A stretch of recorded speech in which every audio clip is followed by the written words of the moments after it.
Bona tarda. Llegiré una sardana, la sardana dels Boixets.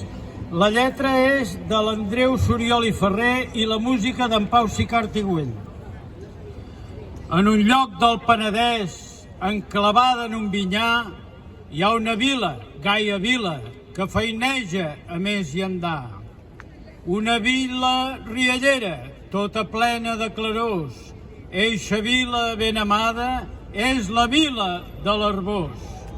A l'estiu arran de porta i a l'hivern vora del foc, on el cric-crec dels boixets, entremig d'un vell cantar, fadrineta de 20 anys, ja la ronda un aimador, i amb una joia tenyeix les puntes, abrigant dolça il·lusió. Envenint la maduresa, quan la vida és un record, tren encara la puntaire, amb el delit fins a la mort. I finim nostra cantada sota el remor dels cric-crecs, en honor de les puntaires, la sardana dels Boixets. Ja està. Gràcies.